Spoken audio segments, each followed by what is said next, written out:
Armchair commanders, we call the shots. From our living room thrones where the action's hot. We're the generals of fiction, the masters of war. In silver screen battles with buttered popcorn. Armchair commanders, armchair commanders. All right, welcome to the Armchair Commanders podcast. My name is John. And I'm Jack. And this week, we are fortunate enough to be joined by JD again. JD, it's nice to have you. Thanks. It's kind of funny because you were actually one of the first guests we ever had on our show. And now I think you're going to be like episode 98 or 99 as we're approaching our 100th episode. So holy smokes. I think it's great to have you back. Like the timing works out just fine. Yeah, that's cool, man. So if you'd like to tell the folk I'm guessing more folks here listening probably know who you are than we are, but for those who are here for us and not you, if you'd like to tell them a little bit about yourself. Yeah, sure. So the YouTube channel History Underground is a channel that I started probably 5 or 6 years ago, and basically has two primary engines that run it. One is a series called History Traveler that features, as the name implies, travel to historic places. And the other series that I have on the channel, it's called American Artifact. That's a partnership with the Gettysburg Museum of History. And we have a weekly show that features different artifacts from the collection at the museum. So we have one part of the channel that is interpreting history through travel and through like physical places. And then we have another part of the channel that is interpreting history through artifacts. And then we're kind of playing around with throwing some different things around and kind of expanding what we do a little bit. But that's pretty much the channel in a nutshell. I really appreciated the team up that you did with the Gettysburg Museum, especially because I have spent entirely too much money at their store. Yeah, so there's a web store that we have there at the museum, which basically kind of runs parallel to the museum, I guess you could say. So Eric will go out and will purchase artifacts that are specifically designed to resell. And the profits from that help to keep the museum open free to the public and to support other historic podcasts and YouTube channels and things like that. But things that are donated to the museum stay within the museum, so we don't sell anything out of the collection. But we do have specific things that we go out and buy for the purpose of resale. I think the coolest thing that I saw, and I ended up getting it for my own personal display, is I have an American flag that was flown over the USS Arizona Memorial. Oh, wow. And one of the things that, I don't know if it's still there, but at one point in the web store, they were selling a piece of wood deck from the Arizona. Yes. So now I have that as a part of my flag display along with a model of the ship. So it's outstanding.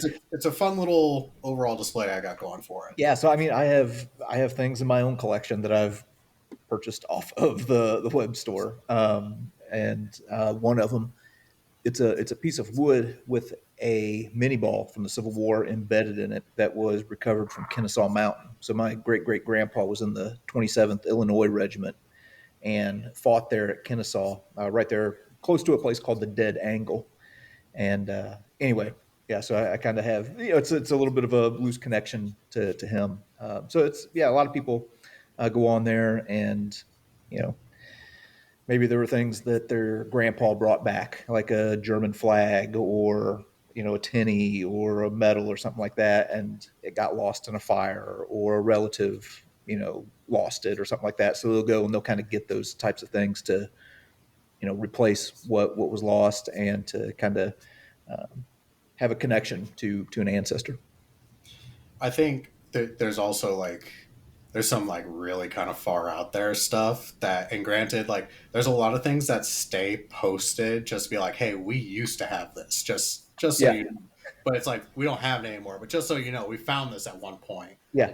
And I think one of like the things I was like on the front page that I was like, part of me is like, if I had the money, I would probably buy it. But then there's Mhm. also part of me that's like, I don't know if I actually could own a piece like that. And it was like a cigar box that was from like Herman Goering's like Yes, estate. yes. I was Yeah. like, that's really cool. Also, I'm not. I feel like that would be like a poltergeist situation that I'd be inviting to my house. Yeah. Yeah, there's some people who feel that way. I'm not one of them. To me, when you look at that kind of stuff, there's some people who get a little bit of the heebie-jeebies about maybe a Nazi flag or something like that.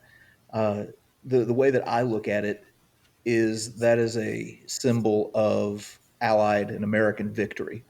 There's a reason that like all of these flags and medals and bayonets and daggers and stuff like that were in the United States because and at least where the Americans were involved, the Americans were the big trophy takers. But where the Americans were involved, they won in those areas and brought these things home as symbols of the victory over Nazi fascism. Yeah, I wonder what kind of to change our gears towards the Sure. topic of the evening. The movie is 1917 by Sam Mendes.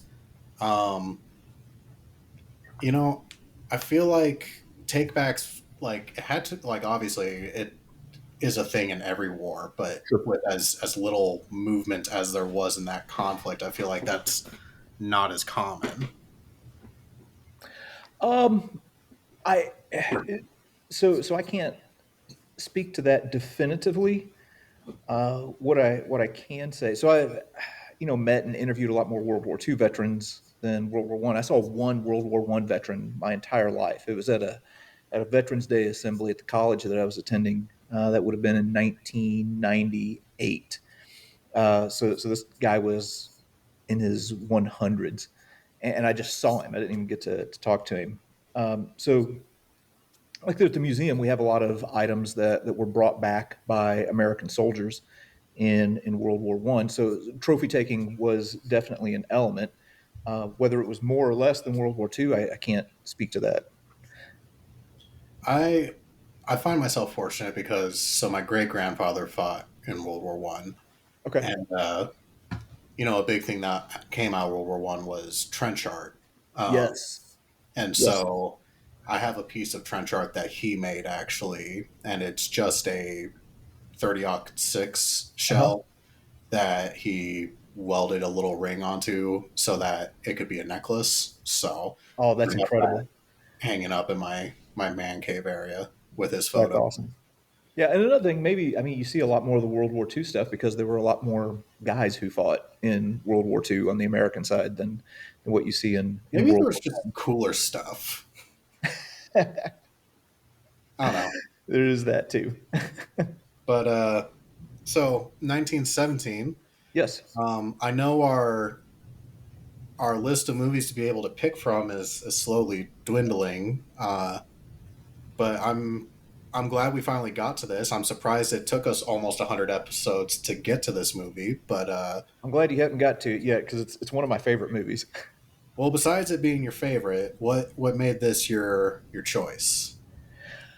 So, I, World War One is a topic that is has been of great interest to me for a long time.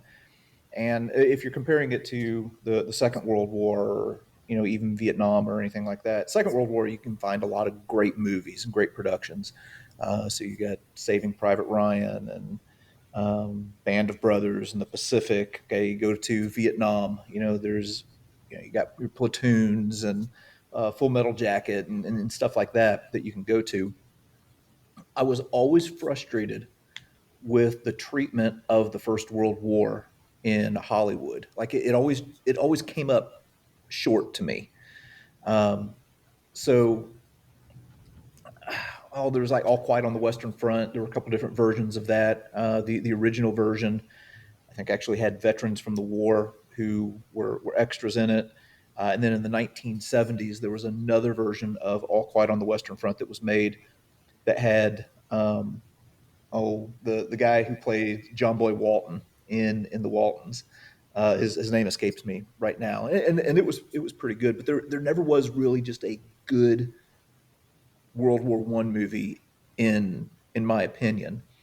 And 1917 emerges, comes out in 2019, and not only is it just an outstanding treatment of the First World War, but is also just a very unique and beautifully shot movie. So yeah, that's when I saw that 1917 hadn't been covered yet, I was pretty excited. It's I think that's one of our big issues we're starting to run into is that like a lot of like there's a lot of movies obviously we've done at this point. Like our movie list is still like 150 films long, and it's like Mhm. every time we take a movie off, we add three or four to it. Sure. Um, but it's one of those like just because part of our thing is like we almost try to avoid big name films. Mhm. Not that we have anything against them, but it's like when you have the whole wide world of all these weird kind of niche things, you're like, ooh, let's take a look at that. Yeah. And sometimes it takes someone like you to be like, hey, what about this like Oscar winning film from 3 years ago that everybody saw? And it's like, oh yeah, we I guess we could do that. Like maybe we don't need to do, you know, a Russian silent film about a battleship. I don't know. Yeah. But Jack, had you ever seen this film prior to this viewing? Yes, actually, we went to it together. Remember? Did we? I Yeah, genuinely don't remember. You sure you didn't go without me? I'm almost positive we went together, but I could be wrong. I mean, by 2019, we weren't in the same state anymore, so I would have been I kind of thought this came surprised. out sooner than that. No? It was a 2019 movie. Yep. Because it got several nominations in for the Oscars in Ah, 2020. never mind that I'm crazy. Maybe I went with Well, someone else I don't remember. I there's could have sworn you and I went to see this. no. It must have been one of your other great friends that That you know isn't you spend you. more time with than me. Hey, Um, fuck you. I did what I had to do. You that's abandoned me to go to Colorado, ass. that's fine. Um, what did you think after rewatching this? Good movie. Good movie. Man, I forgot how long the shots were. Like, it wasn't one continuous take. It was like 4 or 5 long takes. Yeah, that Imagine. is one of Well, the I think probably one of the big talking points that probably everybody hits on, but I think we'd be remiss if we didn't discuss it, which is the setting of this film essentially being one continuous shot, which is for a 2 hour film very impressive. Yeah. Yeah. So for people who maybe aren't familiar with the movie, the basic premise is directed by Sam Mendes, and the basic premise is that two runners by the name of Blake and Schofield are being tasked with carrying a message to a regiment called the Second Devons to warn of an impending attack. And one of the characters, Blake, has a brother who is in the Second Devons. And the way that the movie is shot, now, of course, you couldn't do this in real life, but the way that the movie is shot is as if the camera operator kicks on the camera and then just follows these two men through the trenches and through the battlefield as they are making their way from the rear area up through the communications trenches up to the front line, then across no man's land, and basically making their way through the battlefield to get to their final destination. Now, of course, there are some camera tricks that they use to break things up. but the there's one point in the movie where there's a definite break for a specific purpose, but the rest of it is just this seamless following of these two men as they are making their way across the battlefields of Arras in 1917.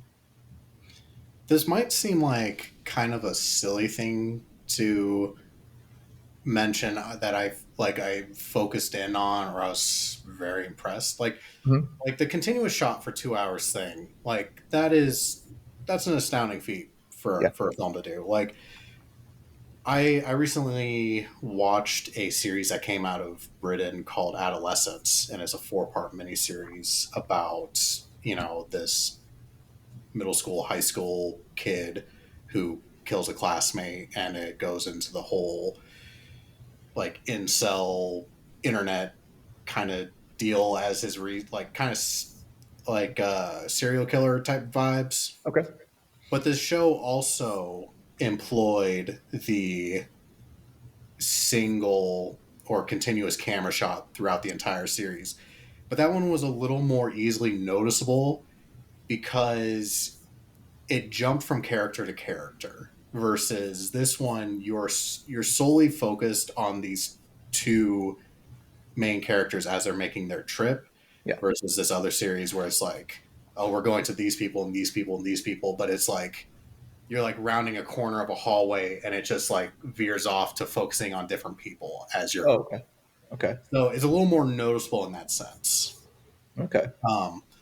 But the thing that I zeroed in on for this movie was right at the beginning, because it's a World War I movie, so obviously we need to have trenches and we need to see what all that is like. But I really love the beginning of this film where they're hanging out pretty much kind of like in the rear, like in an open field, and you see them go into like kind of shallow like rear line trenches and then into like command and communication trenches, and then finally they're to like a front line trench. Yes. And that like shot is probably 5 minutes long where you're seeing them go from trench to trench to trench. Right. And while watching that, I was like, this is the longest continuous trench scene I have ever noticed. Because like almost every other World War I movie you see, there's a trench scene, but it's very apparent that they probably dug 100-foot section of a trench Yeah. and did all of their shooting in this like 100-foot section. Sure. This is like how much trenches did they build for this movie? Like it's just never ended. Which really I gotta give the movie props because it really it made it feel real. Like it felt accurate.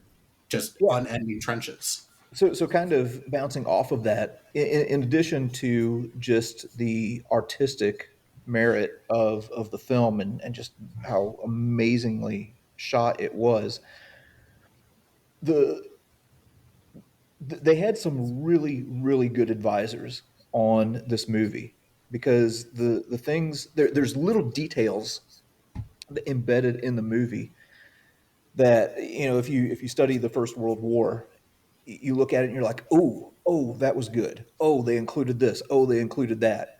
Now, one of the criticisms that the movie got was that, and to me, it's a silly criticism, but one of the most common criticisms that I heard was people saying, oh, they wouldn't have been able to have covered this amount of distance in just 10 minutes, or they wouldn't have been able to have made it across no man's land in just a 15-minute time span. And I'm like, okay, well, we also can't have a 24-hour movie where we just show guys walking for a half hour or an hour down. Why not? The Lord of the Rings had no problem doing Yeah, that. well, yeah, okay, yeah, that's a good point.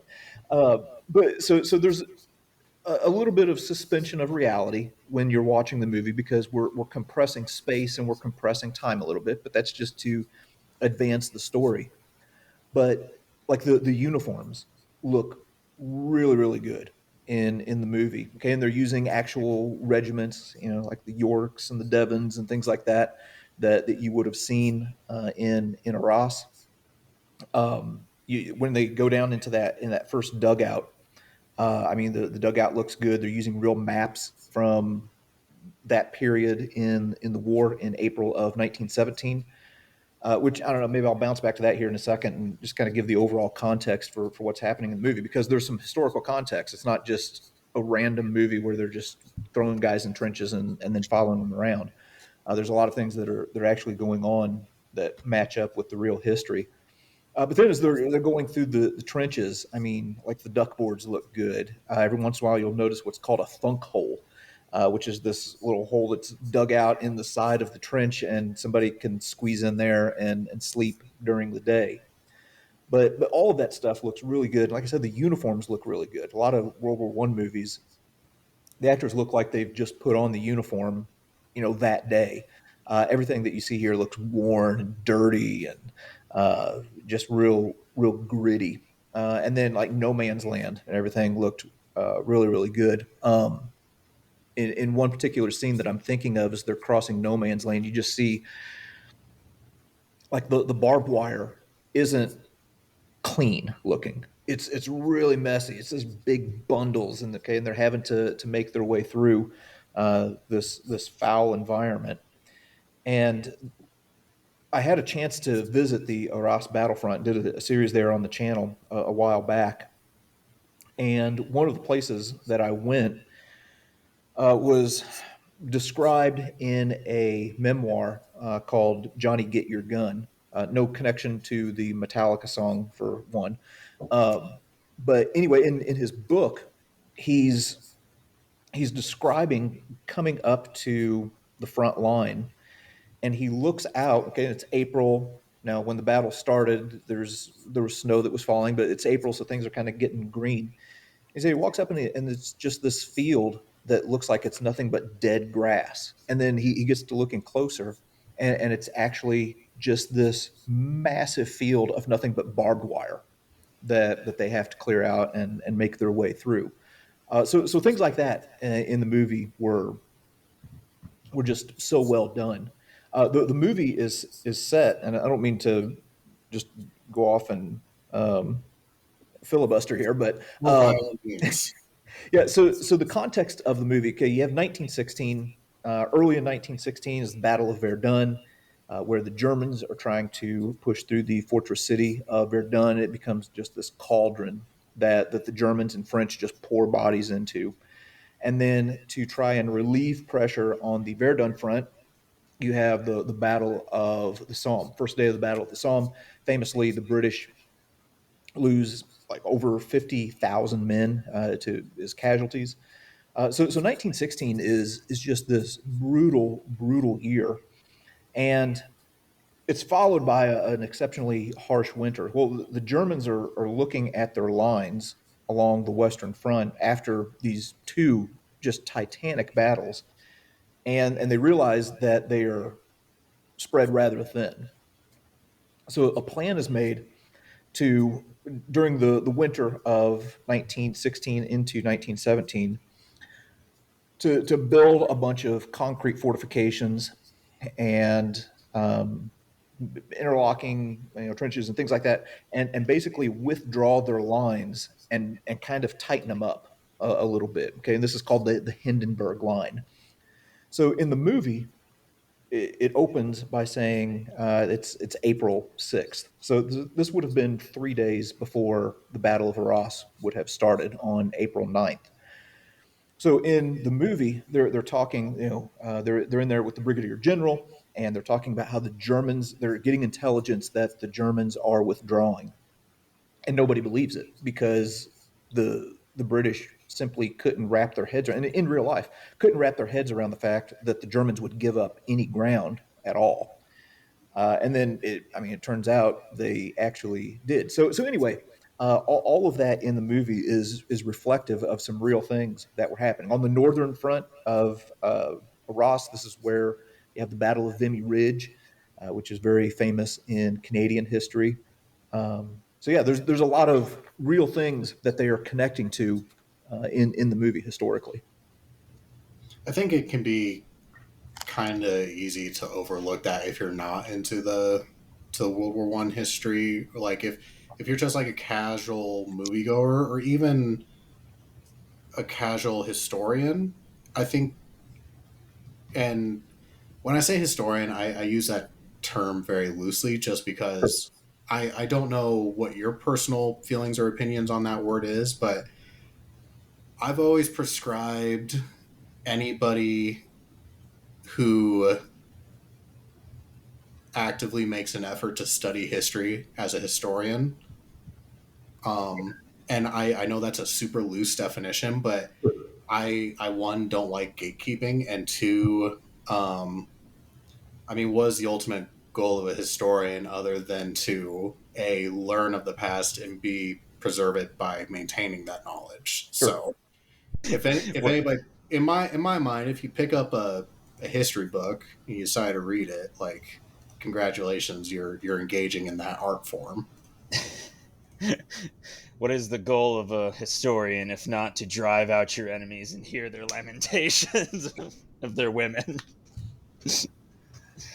Oh, but I use that very very loosely. So that's why I say, like, I think there's even people who are into history who could kind of just see this film as, oh, this is generic trench warfare. Like, we're preventing random ass attack.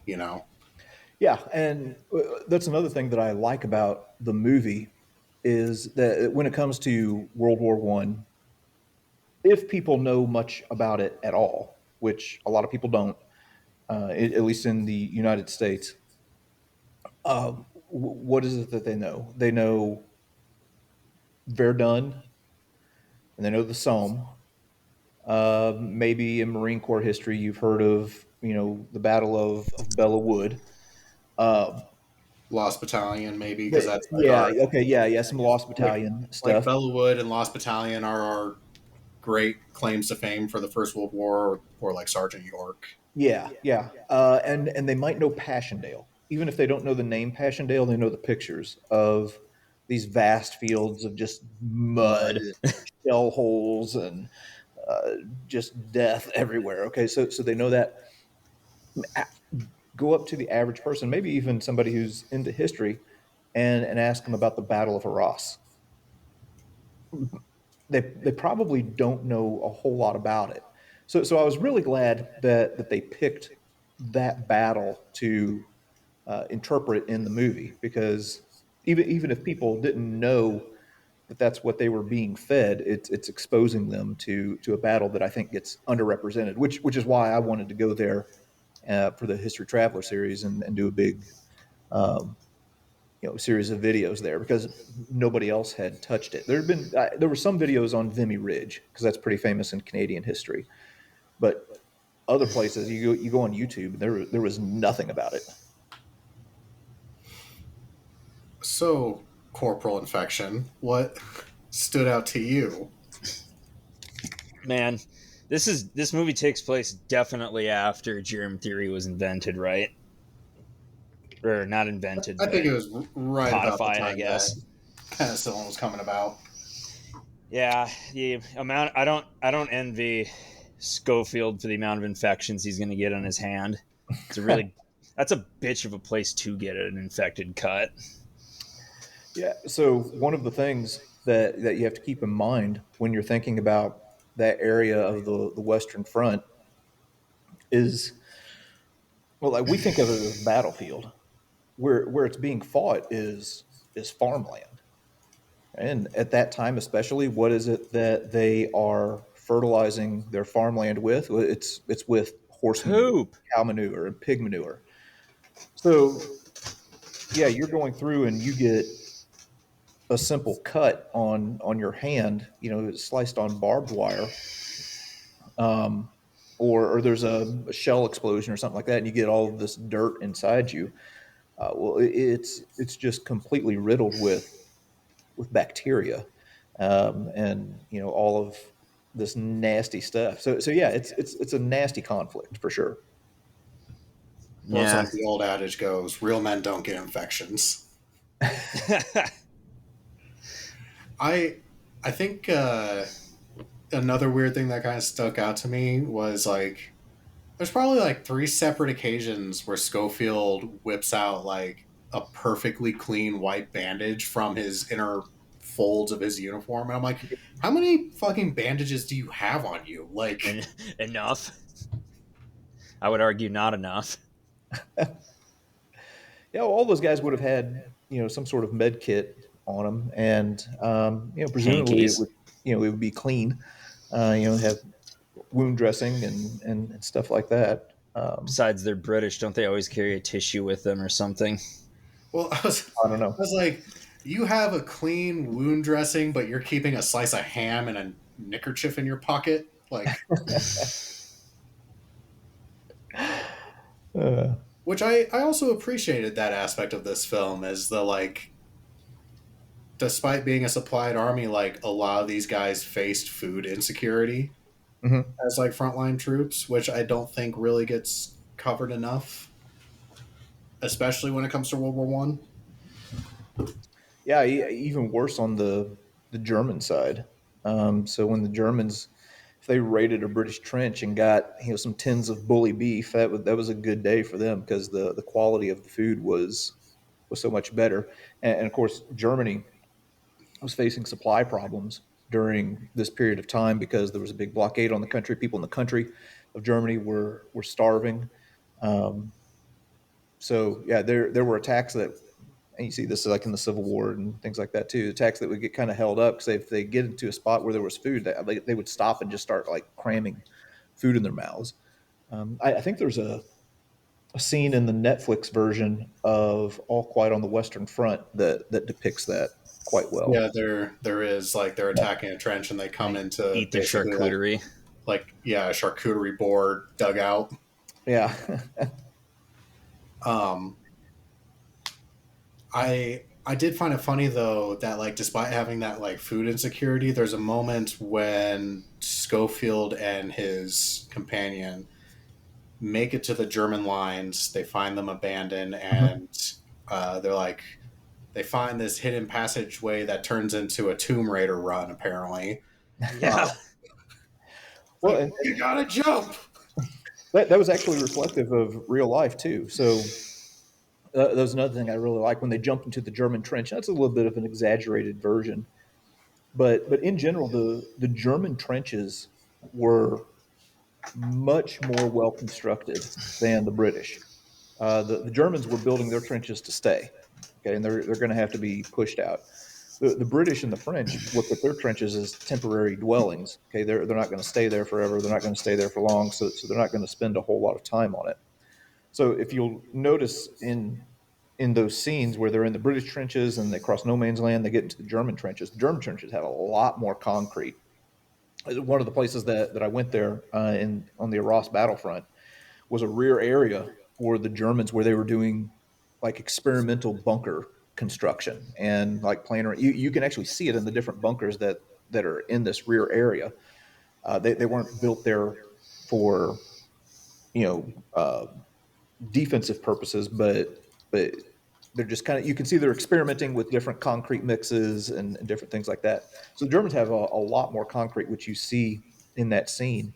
And then also as they are withdrawing to the Hindenburg line, they're not just picking up stakes and then heading back. They're destroying a lot of things along the way. They're dropping trees, they're creating obstructions, and they are setting booby traps, like what we see in the movie. Yeah, that's Well, that's not very nice of them. no, it Yeah. wasn't. That was what I was kind of getting to was, despite having this food insecurity, like they're in this bunker and they find like a crate of food and they pick up the tins and Schofield refers to it as dog food. Mm-hmm. And then just like drops it again. And I'm like, typical British snobbiness. Like, turn like they have any mud to sling at cuisine quality. Didn't you just eat a slice of ham out of your pocket? Like, Yeah. It's like a ham out Silence of the pocket pocket. ham. Yeah, it would have been much better than what the Germans had. So yeah, when he's calling it dog food, like they didn't have great food for sure. it's okay. That kamikaze rat put him in his place. Yeah, Yeah, rat bastard. I would be so mad if, like, could you imagine, like, here's this guy who is a veteran who survived the Somme, and it's just like day by day he's trying to make it through it, and now he's assigned to this super dangerous mission, and it's not like a sniper that takes him out or a machine gun or artillery. It's a stupid rat that trips uh, like a booby trap wire. Yeah. Fucking rats. That would I don't that'd be a tough letter to write home. Dear Yeah. Mrs. Schofield, I'm sorry to inform you that a rat killed your husband. Yeah, one of those cases is probably more of a letter saying, your husband died bravely on the field of battle and he felt no pain and, generic stuff like that. Yeah. But I think aside from, kind of going back to the infection side of things, Mhm. I think something else that was really memorable or noticeable in this film was this film had no compunctions about displaying No Man's Land as being as horrible as it was. Like, Mhm. because there are scenes in this film where our characters are walking by craters and they're just filled with dead bodies and like dead horses, and like you have people floating in the middle of these crater holes, and I was like, wow, like I was like, I know this is a rated R World War One film, but I was like, that is some pretty heavy material to be. Yeah, it's grim. There was one veterans account that I remember. I think I saw it in a documentary, or I read it, one of the two. But he talked about how in the trench, the rains had come and things like that, and there had been a soldier who had been buried. So the trench does the front line doesn't stay static necessarily. That's kind of a common misconception. It was flexing and moving, and they would kind of fight over the same ground back and forth. But he talked about how the the ground along the trench had given way, and there was a dead body that was right there packed into the side of the trench, and the arm was sticking out. And as the soldiers would file past, just as kind of it's just like dark humor, like everybody would shake the guy's hand as they were going by. So when that soldier, Lieutenant Leslie, I think he's a lieutenant. In Britain, they would call him a lieutenant. When he's giving directions to Blake and Schofield about going through no man's land, he's like, "There's a gap in the wire. Look for the bowing chap." All right, so he looks, and there's this dead soldier who's hung up on the wire and who's been there, and you know, you get a lot of just Well, dark humor and just being very it's accustomed. kind of like it reminds me a lot of like are you familiar with like Mount Everest accounts, or just like people who do that journey or trek, Yeah. and how when they navigate Everest they use dead people as their navigation points? Oh gosh. There's a very famous one, and everybody just refers to this individual as Green Boots because there's a guy who died there like 20, 30 years ago, and because it's Mount Everest, you don't bring dead people off the mountain because Yeah. you can't. It's pretty difficult. But he had like these neon green boots. So there's a very famous landmark, and it's a dead guy with neon green boots. That's like you got to take a left at this guy. Yeah, and apparently they moved him a couple years ago, and now there's a new dead guy. That's the waypoint marker. Oh my gosh. But on that note, soldier's dark humor. A couple weeks ago, I read Dispatches by Michael Herr. Oh, he was a war correspondent in Vietnam. And at one point, he was at Khe Sanh. Yes, that Khe Sanh. And As opposed to the other case on. shut the hell up. But outside the wire, there was a VC dug deep in, right in front of the tree line, and they couldn't for the life of them get him. They like shot round after round at him. They even called in napalm and artillery strike, and he would just hunker down in his little spider hole until it was over, pop back up, take pot shots. He was a terrible shot, so he never got any of the Marines, but they decided to keep him around as the mascot. and they named him Luke. Interesting. I don't know what became of Luke, but it was like an unspoken thing to not shoot Luke because he was the source of their entertainment for the time. Oh my goodness.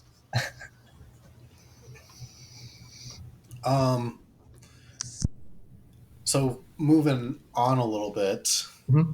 what did we think about our airplane crash scene? Because I found it interesting that like for a while in this film, there's an ever present like threat of these airplanes just flying around, Yeah. and then it Yeah. finally turned into like an action movie moment where it's like we have to run away from this airplane as it crashes into our barn. Yeah, I didn't mind that scene as much. I mean, there are things that you could get in there and nitpick over a little bit. I appreciated the fact that it kind of gives a little bit of a head nod to the the air war that is taking place over the Western Front during this period of time, and kind of integrates that history into the story as well.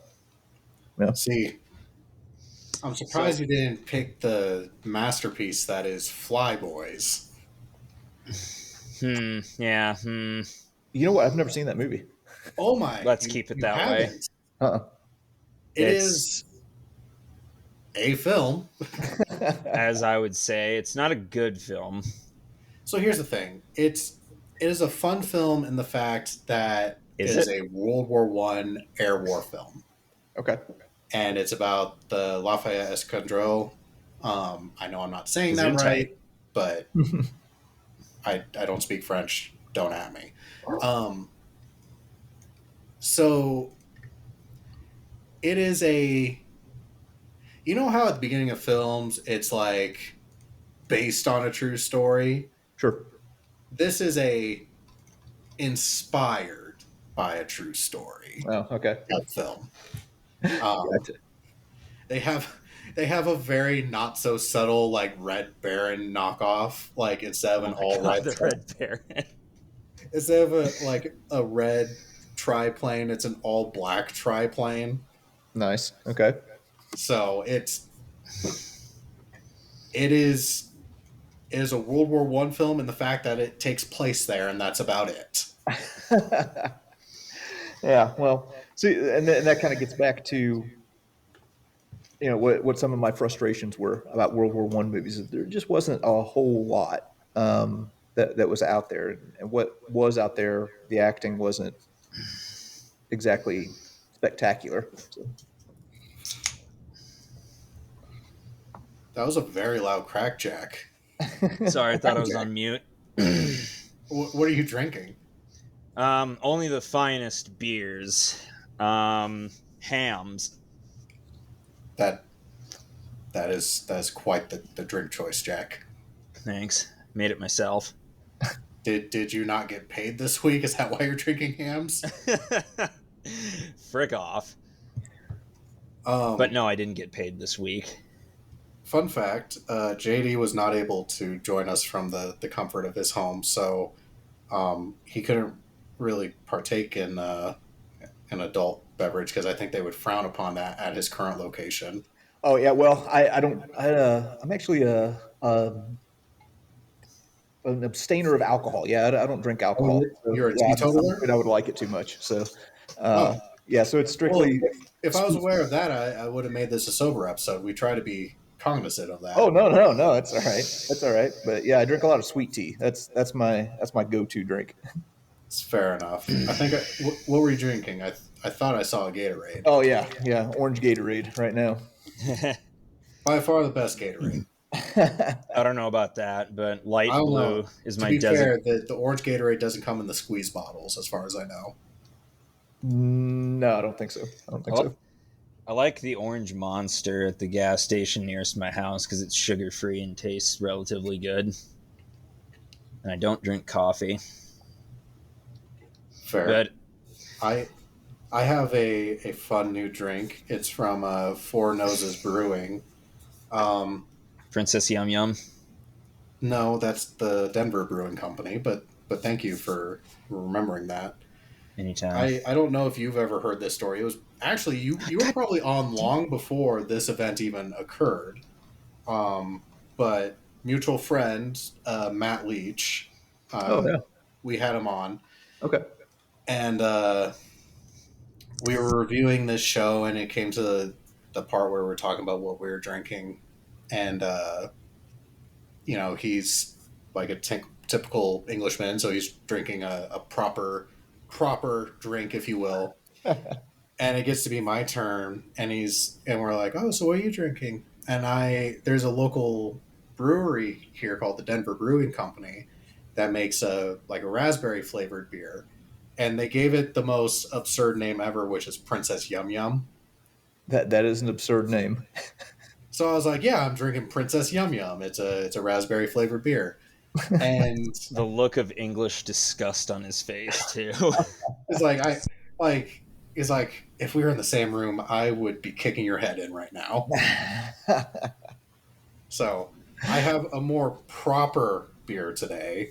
It is an IPA, so it's still kind of hipstery, but it's from the Four Noses Brewing Company, and because I like to thumb my nose at the Disney Corporation, it's a beer called Public Domain, and it has the graphic for the Public Domain beer is Steamboat Willie, because Nice.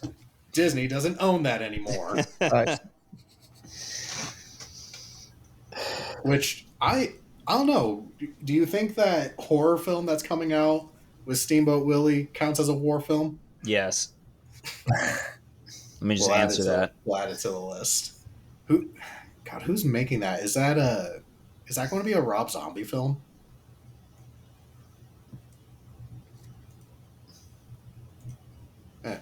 Unimportant. But back to our plane crash scene. Something else that kind of stuck out to me, and granted, it ends up making sense in the long term. But during this barn scene, because it's a farm, there's cows, and our main character comes across a giant bucket of freshly procured cow's milk, or I'm presuming to be cow's milk. And he then goes on to fill his canteen with it. And I was like, I appreciate the fact that fresh milk would be a luxury. Yeah. And something, very nice. But also, filling your canteen with freshly procured cow's milk, like, can you just imagine milk sitting in a canteen for days on end? That's how we get cheese. I was like, that's going to get gross really quickly. Yeah. But it's so hot. He was able Milk to was a pawn it bad off choice. to the local civilian populace. But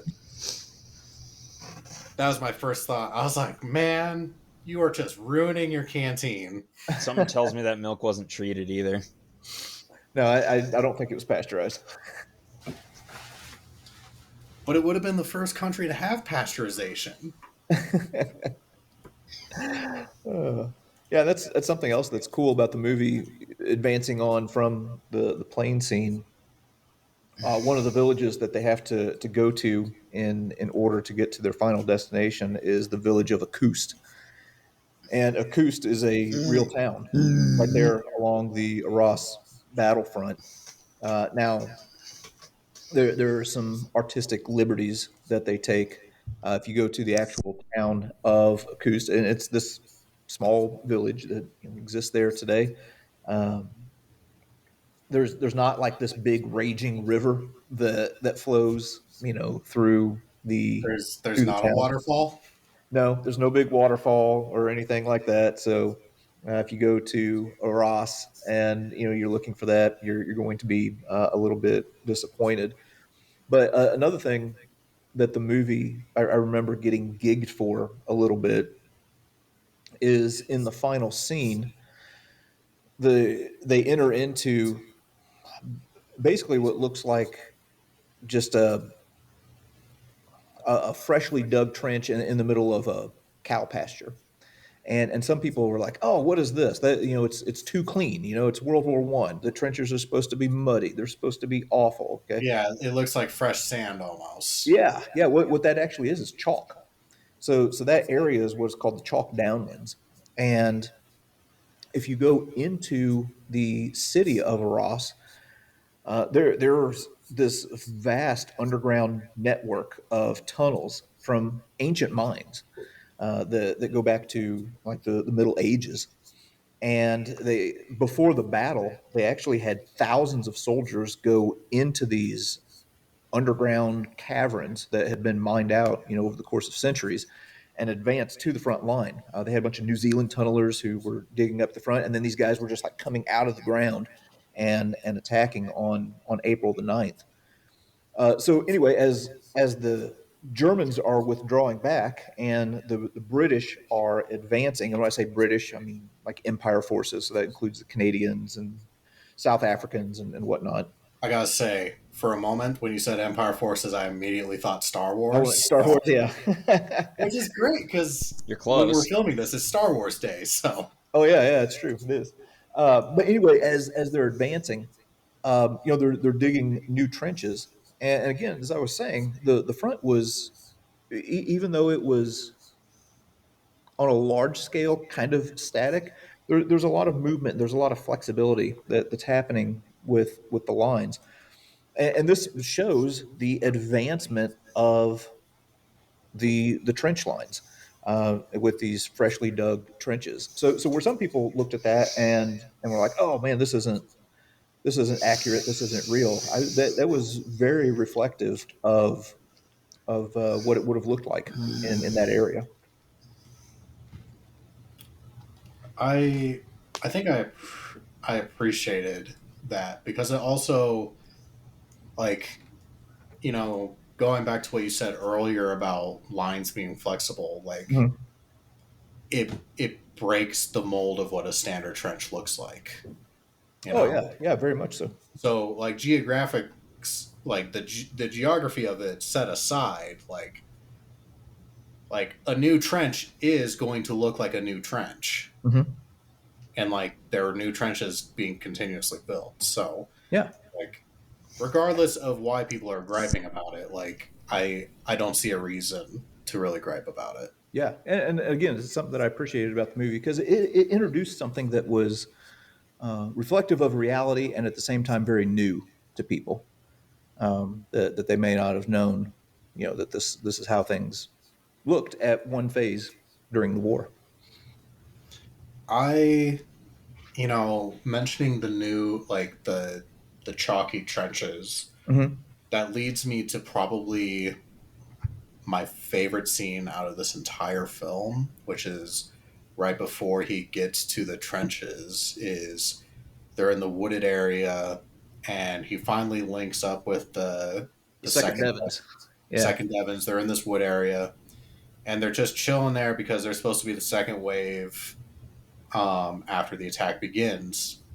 But the very it was a very artistic kind of scene, but having all of the soldiers just sitting and waiting while one soldier is breaking up the time by singing "Poor Wayfaring Stranger," Yeah. I think by and large is probably for me the greatest scene in this entire film. Like Yeah. No, it was it's a great. very moving moment, Yeah, very much so.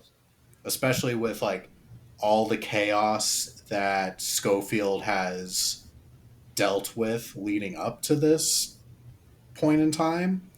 Like it's not only a brief reprieve for the guys who are about to go into combat, but it's a reprieve for Schofield who has gone through so much already. Like Yeah.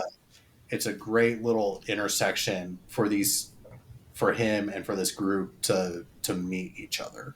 Yeah, and it's a little bit of a breath right before we go into this last big push.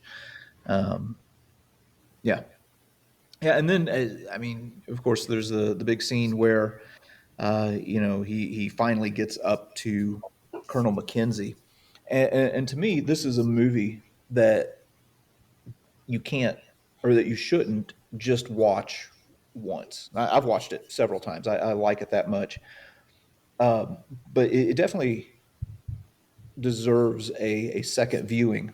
And I don't want to give it away for, I mean, people have had 5 years to watch it, so there's no excuse. But anyway, I still don't want to give away, all the details at the end. But there are things in the very final scene that if you go back and watch the movie again, well, Sam Mendes is giving you little clues leading all the way up to that moment. There are little moments with Schofield where he pulls something out of his pocket and looks at it. There's ways that he interacts with different people, where he's kind of hiding some things about himself that reveal him themselves in that last moment of the film. I think the other part of it, like, I think this is the first time I've seen, you mentioned not wanting to ruin it, but I'll ruin it just a teeny bit. Like, without Sure. going into the exact dialogue, I think this is the first time I've seen Benedict Cumberbatch play a character who's just like an absolute dickhead. Like, just completely obstinate and does not care about a single thing. Mhm. I thought it was very interesting to see him play that kind of role. Yeah. Yeah. And to me, what was really interesting is really what a small role he had in the movie for being such a big name actor.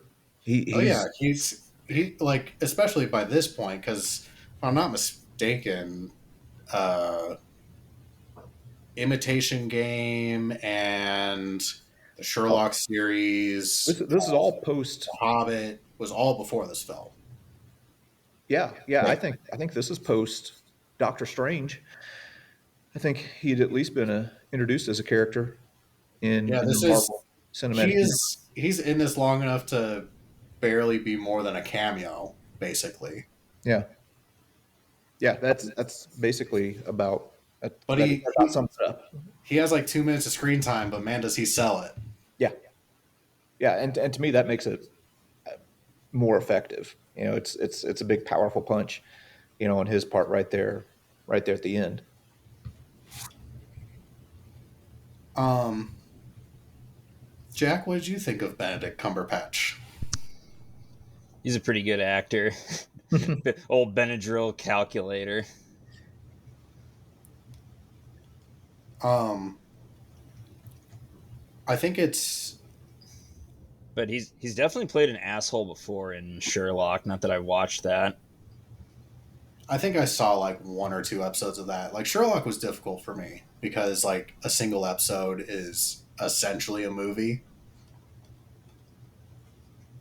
Because like one episode of Sherlock is like 90 minutes, Mm. and they'll have like 3 episode seasons. So Yeah, I never watched it. So. it was not one I watched an episode or two, but it was not one I really got into. But I did. I don't know. I feel like, so Benedict Cumberbatch is kind of this little, even though it's a high tense moment, it is a little bit of a break, kind of like the forest scene. But I feel like this movie has a lot of stress to it throughout. Like, it kind of keeps you on the edge of your seat. And then I feel like in the last 20 minutes of this film, it kind of gives you whiplash, because we do the singing in the forest scene, which is like a calming, but also like it's a deeply moving scene. Then you're back into action, and then you have kind of like the height of it is him trying to convince Benedict Cumberbatch to call off the attack, and he finally does. And you think like deep breath, whew, like we did it, hooray, movie's over. And then he goes and tells his compatriot's brother that he died. Yeah. So we go from like deeply moving action, deeply moving in the span of like 15, 20 minutes. And it's like, as a viewer of the film, I was like, there's a lot like, if you just have this film on in the background as you're doing stuff around the house, you're one, doing this film a disservice, but two, you're not getting out of it what you should. But if you're like, it's Saturday night and I am devoting my 2 hours to this film and I'm only paying attention to this, it is a roller coaster for like the last 20 minutes. Yeah. Yeah, for sure. Yeah, but I mean, to me, I didn't get that whiplash effect. Uh, to me, the movie kind of wraps. It's like he's met his goal, and then the writers, the directors are saying, okay, hey, there's there's one last bit that we need to tell you, about this guy before we go. And to me, the the fulfilling of his objective, and kind of that big sigh of relief, after that moment with Colonel McKenzie, is not really the moving part of the movie. Uh, what's moving is that last minute, where he kind of stops and he's taking in everything that he's been through, and then we see kind of what his motivation is, and what it is that's been getting him through this entire ordeal that we've been following for the past or two, however long the movie is, 2 hours. The great travesty in my mind is what happens after the film. When I saw it, I thought, this movie has got to win Best Picture.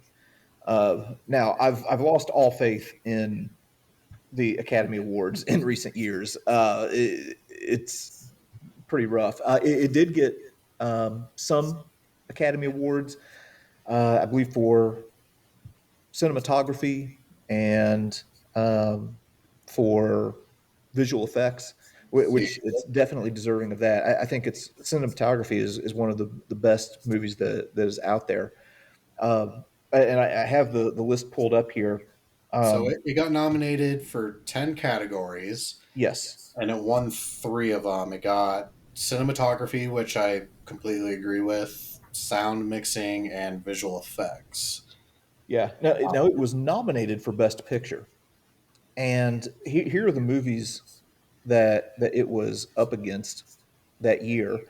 Marriage Story, which I did not watch. It was pretty strong category, honestly.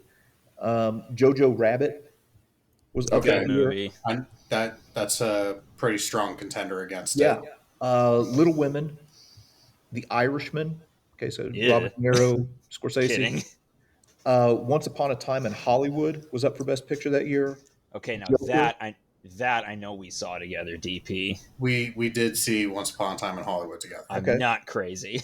Yeah, Joker was also up that year. Ford versus Ferrari, and then Oh, 1917. None of those movies won. Now, if any other movie had won, I didn't see Marriage Story or Little Women. If any other one would have won, I would have been like, okay. And I'll admit, I didn't see this movie, so I probably shouldn't be too harsh on it. But the winner that year was Parasite. That was was that pretty solid, admittedly. Korean film? Yes. Yeah, Okay. Because I think Parasite kind of kicked off the uh, like Korean media becoming popular in America thing. Because I think Parasite won this, and then we started seeing like Squid Game and some other series that got really popular, like miniseries that is, And got popular. the movie Train to Busan. I did not see that, Is but that on our list? It's a zombie movie. It's kind of it like is a war not. movie But if you I turn your can head add and it. squint. yeah. But anyway, I was pulling for 1917 that year, and ended up going to Parasite.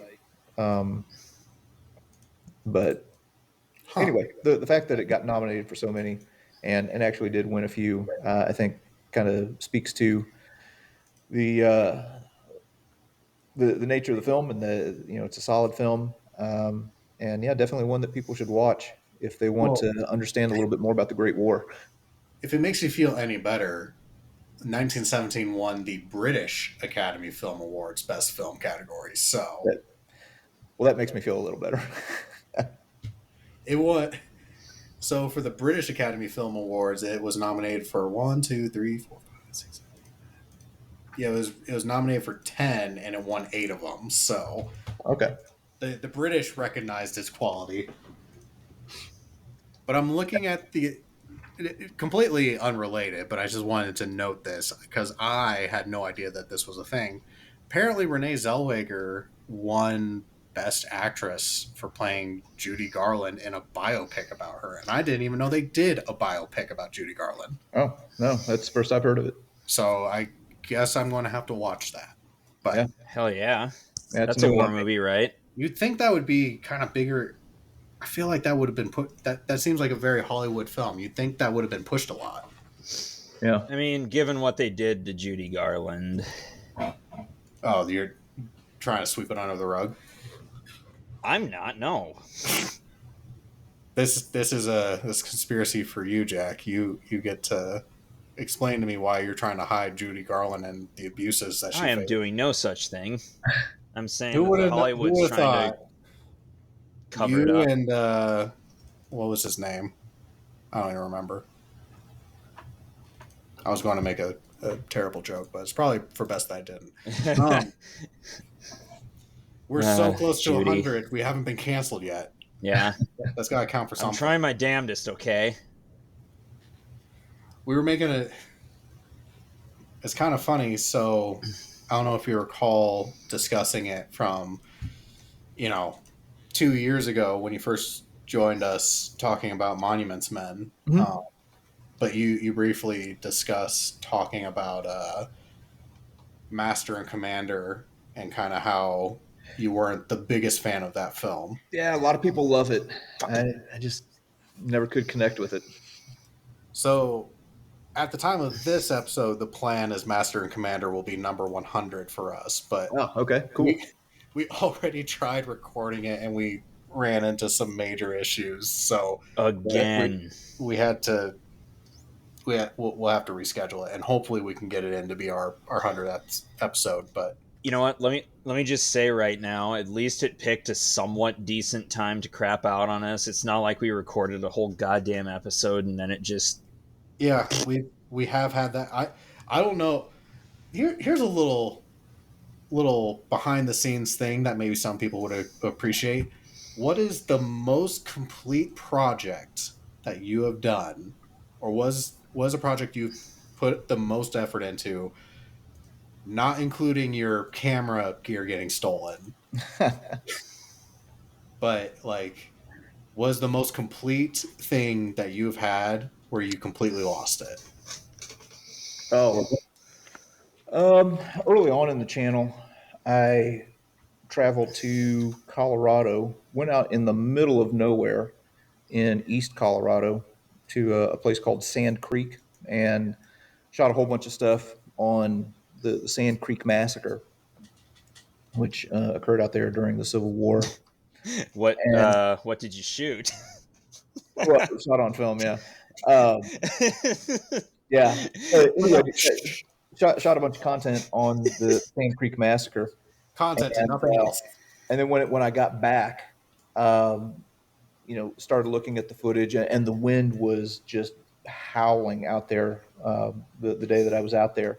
And basically it blew out all of the audio, and it was completely unusable. So that footage never saw the light of day. Well, the way you said shoot for a second, I thought we had our first war criminal in this podcast, and I was going to drink to that.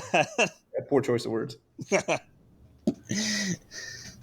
There's a lot of stuff out here. So if you ever decide to make a journey out to Colorado again, I would gladly show you some places that I think are a little off the beaten path. Yeah, it's amazing stuff out there for sure. A lot of history. Especially there's there's a little bit of something for every time period. Mm-hmm. Um, I think one of the best things we have in this state, as far as a museum goes, is we have the World War II Aviation Museum, which Well, is the largest collection of airworthy World War II airplanes. oh, nice. Airworthy, you say? Yes, That so is they have impressive. it's a museum and it has about I want to say like 30 plus aircraft in it, Oh my and gosh, amazing. they're all airworthy or working towards being airworthy. Wow, very cool. So they actually just finished.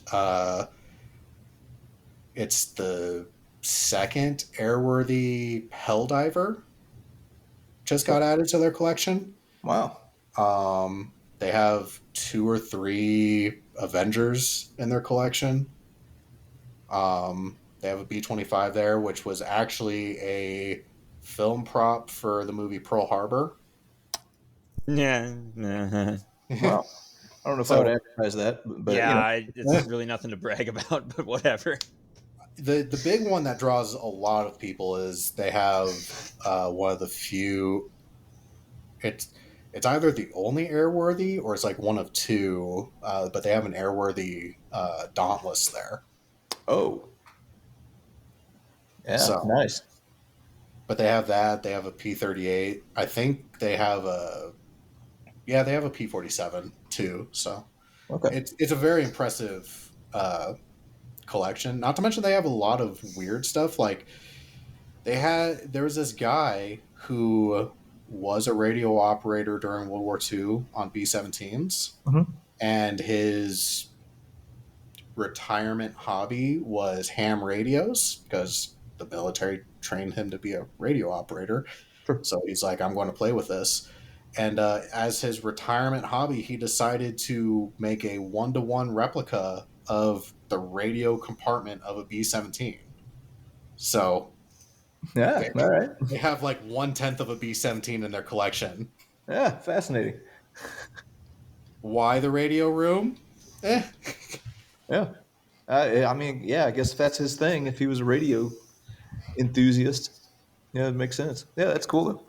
But there's that, and there's also there is the original training camp for the 10th Mountain Division Yes. that's up in the mountains. So there's lots of stuff here. But if you ever find your way out here, I'd be more than happy to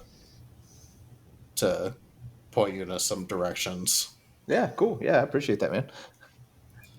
I think it's about time we give this film a rating. If you recall from last time, we don't do stars around here because we think they're boring. We usually try to pick something that represents the film. Last time you were here, we did Monuments Men, and I think we did 1 to 5 burnt Picasso paintings or something like that. I think for this film, something that would be a good metric is kind of representative of the film as a whole is the fact that this film only, I say only, it only had a budget of $100 million. Yeah. Which for some films nowadays is basically nothing. If you look like at a Marvel film these days, like that's your starting point. Yeah. This film had $100 million budget and it brought back $400 million, so wildly successful in that aspect. But we mentioned a lot that this film is very heavy on visual effects. It's something that it won an Oscar for. But something that stuck out to me, much like the Endless Trenches stuck out to me, was as our characters were crossing no man's land, there is one singular burnt out Mark IV tank sticking out of a crater. And it's on screen for maybe 10 seconds. Yeah. And when I saw that, my first thought was, how much money did they spend building a replica Mark IV tank just to be a background prop to be in this film for 10 seconds? Yeah. So I think that speaks a lot to how this film approaches its visual effects, where it really goes all out for it. Yeah. So I think we should do 1 to 5 burnt out Mark IVs. Sounds good. JD, 1 Yeah, to 5. I mean, my answer is easy on that. I'm going to give it 5. Not only is this, one of my favorite war films or World War One films. I mean, it's just one of my favorite movies, honestly.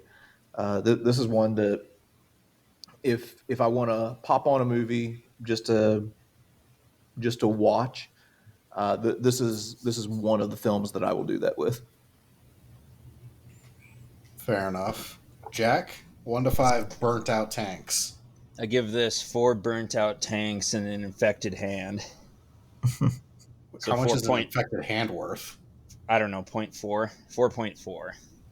Okay. What are you docking it for? Sometimes it dragged out. Like when these two are doing their little mission, and they were just so loud, and that kind of bothered me. Because aren't you supposed to be quiet when doing shit like this? I don't know. I don't know. This is kind of pre-special forces. Oh, is it pre-common sense? Because you don't want to just walk around talking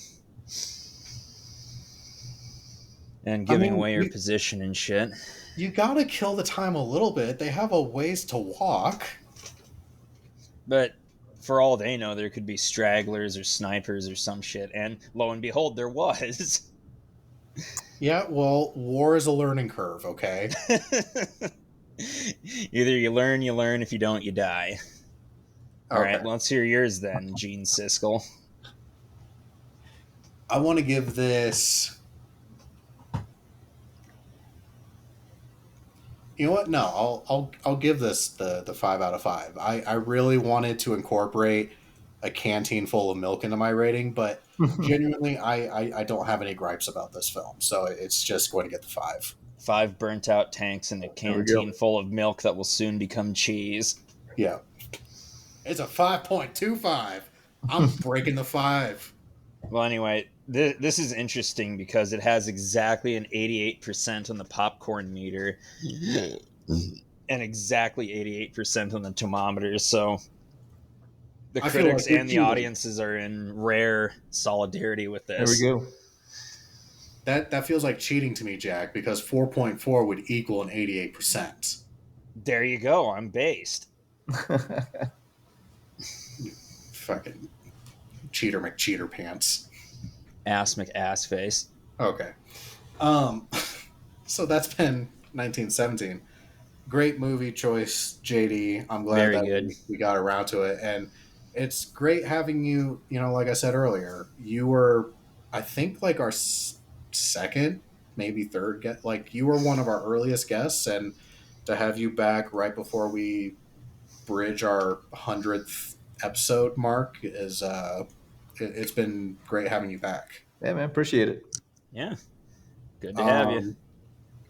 I know you have a plethora of things that you keep yourself involved in, but if there is anything in particular you would like the people to keep an eye out for on your end of things, the floor is yours. Oh yeah, I mean, well, there's always new stuff that's coming out on the channel, but since we're talking 1917, I would encourage anybody listening go back and check out the playlist on the channel for the Battle of Arras. We go all up and down the front.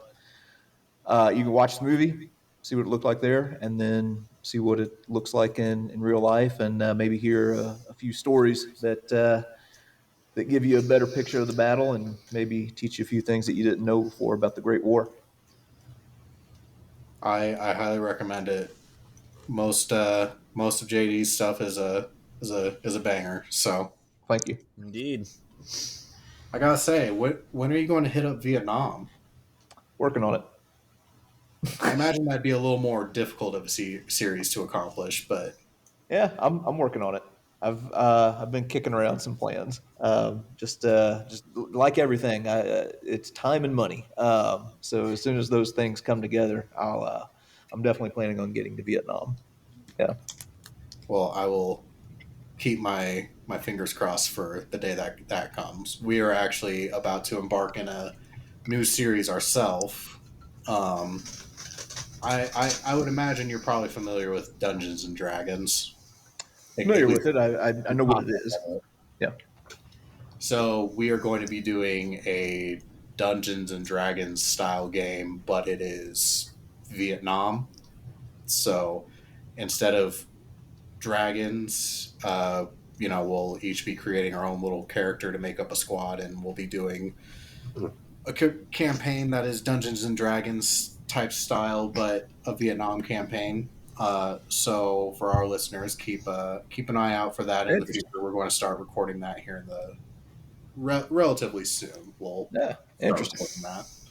So All right. deviating a little bit from war films, but Yeah. as is with anything, you gotta branch out a little bit. Yeah. Absolutely. And for our YouTube, we'll be starting to do some travel vlogs, so also keep an eye out for that. Jack, do you have anything else? I do not.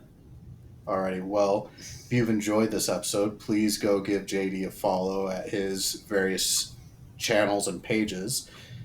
Please leave a review. The stars do matter, despite us saying that we think they're boring. If you want additional content from us, you can find us on YouTube, Instagram, Facebook, all those good places. Until next time, I've been John. And I'm Jack. JD, thanks again so much for joining us. Now, thanks, guys. Appreciate it. We will catch you all later. Bye.